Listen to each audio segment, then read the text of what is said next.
Hello everyone, welcome to next section of our video. In this section I'll tell you how we can use single dimensional array, how you can implement that array in your Java code, how you can declare and instantiate it in the same line, how you can declare, instantiate, initialize and traverse an array.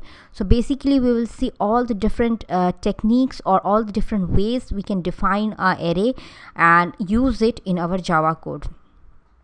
So to get a better understanding of this, let's go back to our studio and start developing our code.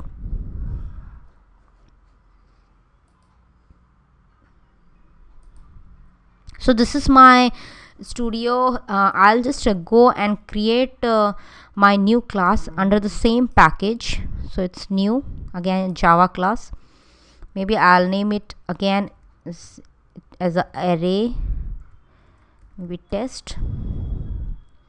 Click on OK. So this has been created. Our class has been created with the name array test, and then I'll declare maybe main method psvm, that is public static void main, and I'll start writing my code over here. So here I'll just write a simple code so that you can understand it, and then we'll go to an advanced level. So first, before writing the code, I'll just explain. So I'm just going to print the months so in an array. So we have like different months: January, February, March, April. So I'll just print those months in an array, and how you can do that in this array I'll just tell you in that way. So for that we will just begin. Since month is a data type of string, so we have to declare it as a string, and since it's an array we have to put a square bracket. Then I'll declare the variable months, and here how you can declare it: under the curly braces you have to just name the months. First is January, next maybe Feb. So under the double quotes you have to write it, because it will print as it is. If you forget to write that, it will not identify what you are doing. March, April, and maybe till May we will do it, and May.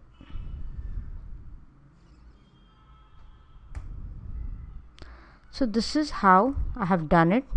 Now I want to print all this month, so I have defined, since it's an array of data type string, how we can print it. So the mechanism to print this array is same south you have to use, and then inside this what you have to write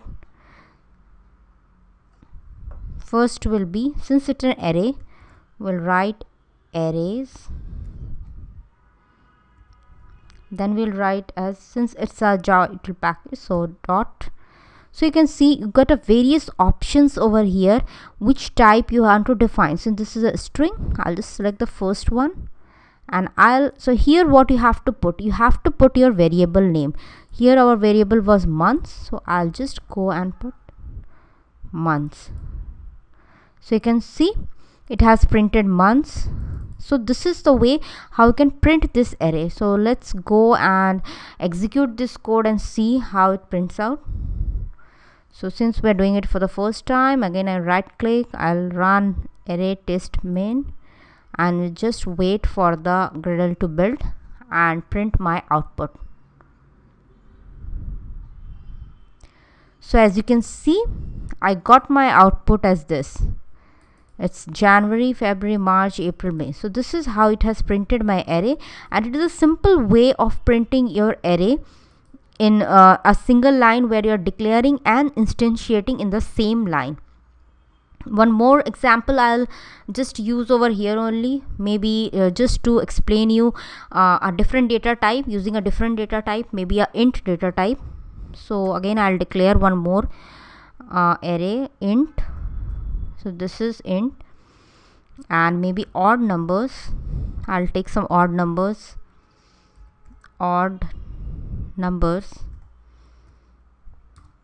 and it will be also same. So maybe I'll define this odd number as 1 3 5 7 and 9, comma, and this so this is how I have defined a int array. So you can see, since it's not a string, I have not put any of the elements in double quotes.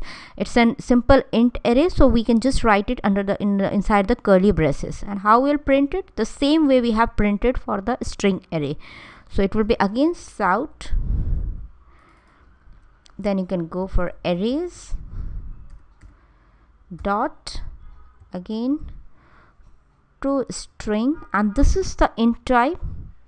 So you can take this one, and what I'll define over here, since this is my number, so I'll just put my variable name over here like this. So this is how I can do it for a integer type. Now I'll just go and execute this code. Now this time I can do it from top, and we'll just see what's the result is.